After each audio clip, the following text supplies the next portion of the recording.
안녕하세요, 셀링남입니다. 오늘은 구매대행의 이제 고수 네일랩 대표님을 모셔봤습니다. 반갑습니다, 대표님. 네, 안녕하세요. 반갑습니다. 자기소개 한번 부탁드려도 될까요? 저는 이제 구매대행 12년 차 유튜브도 하면서 강의도 하고 있는 강창호라고 합니다. 반갑습니다. 혹시 대표님 그 유튜브도 진행하시면서 네. 따로 지금 뭐 판매나 뭐 교육이나 뭐 이런 것들을 하고 계시는 게 있을까요? 네, 있습니다. 오프라인에서 마케팅을 한 20년간 했었고, 그리고 이제 회사를 퇴직하고 난 다음에 온라인 마케팅으로 왔는데 완전히 다르더라고요. 네. 예, 그래서 많이 배우고 힘들고 뭐 그런 구간을 지나서 이제 구매대행 사업을 좀 했었고요.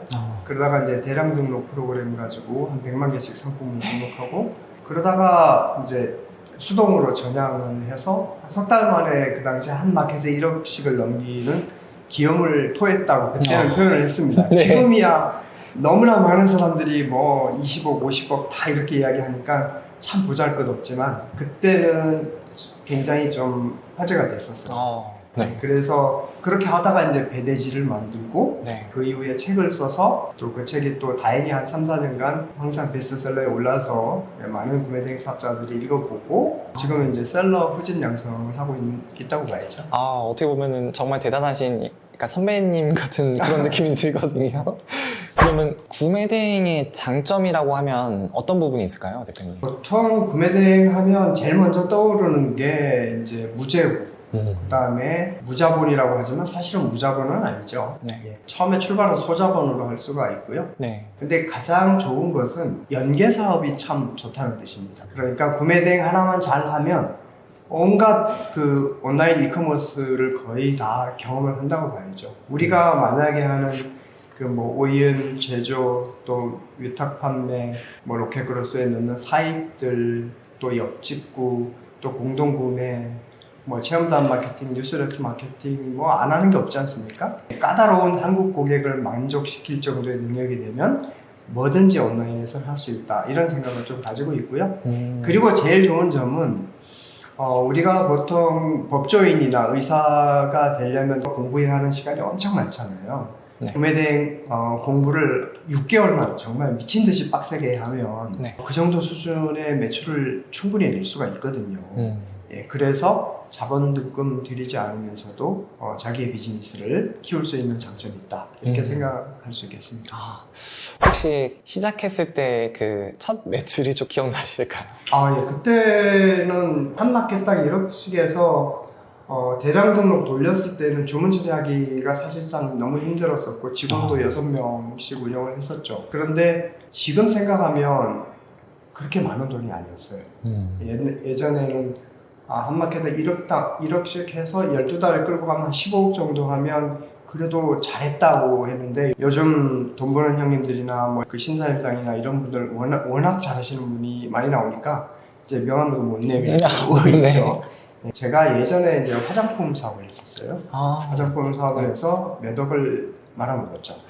예, 수출도 하고 이렇게 해서 많이 말아먹었는데, 그리고 난 다음에 마지막 나온 화장품이 그래도 좀 터져줘가지고 저 많은 돈들을 이제 커버를 해줘. 그러면 이렇게 했을 때 왕초보는 평균적인 뭐 매출을 좀 가져갈 수 있다, 이런 노하우 방법이 있을까요?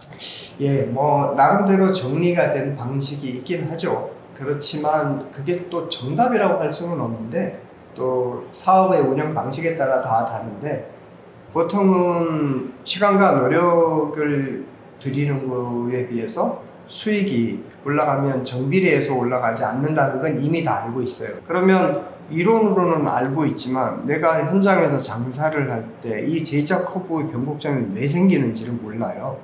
근데 그 이유는 대부분은 반복 주문 때문에 생겨요. 그러니까 전체 상품 1000개, 전체 상품 10,000개 중에서 10개 이하의 소수의 상품이 내 전체 매출의 90%를 차지하는 게 보통입니다. 근데 그 상품이 반복 주문이 들어오기 때문에 매출이 갑자기 커지는 건데, 사람들은 상품을 많이 올리면 한 개씩 주문 들어오는 걸 많이 게더링 해가지고 매출을 키운다고 오해를 많이 하거든요. 그렇게 해서 수동 등록 방식에서는 전혀 웃기지 않죠, 그게. 그래서 스타 상품을 양육을 해야 되는데 양육에 대한 관점이 별로 없는. 그러니까 스타 상품은 얻어 걸리는 주문이 아니라 의도를 갖고 그 상품에 반복 주문이 들어오게끔 만드는 각종 노력을 해야 되는데 수동 등록을 하는 사람들은 가장 키포인트가 리프로덕션이라고 생각합니다.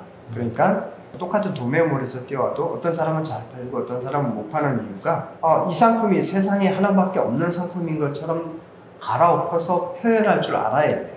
그 리프로덕션이 돼야만이 브랜딩도 나중에 따라가는 거고 수동 등록 방식 또 스타 상품 양용하는데 충분히 그게 구현할 수가 있는 거거든요. 그리고 반자동은 또 반대로 약간의 레버리지, 그러니까 아웃소싱이나 나를 위해서 도와주는 사람들을 잘 활용하는 게 굉장히 중요하게 영향을 미치는 거고 대량은 대량답게 엄청난 사업자 수와 상품 수를 시스템화 해가지고 움직이는 거잖아요. 그래서 제가 생각하기에는 저도 한 10년간 이 생각을 해보니까 결국은 이렇게 하는 게 제일 빠른 것 같더라고요. 처음으로 이야기하는 건데 일단 상품을 대량으로 올립니다. 그리고 마이닝합니다. 그러니까 토렴 작업이라고 하죠. 잘 팔리는 상품만 발라내서 그를 양육을 하는 기술을 써서 그 상품을 브랜딩을 한 다음에 잘 팔리는 아이템만 모았으니까 이 상품을 다 채널 전략으로 가는 거예요.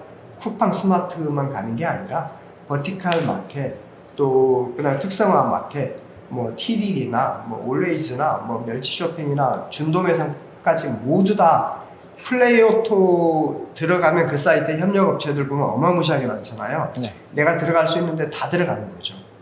그러니까 이제까지는 타오바오나 아마존 같은 데서 많은 상품을 스마트 스토어와 쿠팡 위주로 팔았다면 생각을 뒤집어서 스타 상품을 만들어서 양육하고 반복 주문 들어오게 만든 다음에 얘들을 수많은 다채널에다가 전송을 해가지고 파는 방법이 가장 빨리 큰다고 저는 보고 있습니다. 정말 좋은 말씀 해주셨는데 그러면 대표님만의 상품 소싱 방법이 따로 있으실까요? 상품은 남의 물건을 파는 거냐 아니면 내 물건을 파느냐에 따라 다르게 소싱에 접근해야 된다고 저는 생각합니다.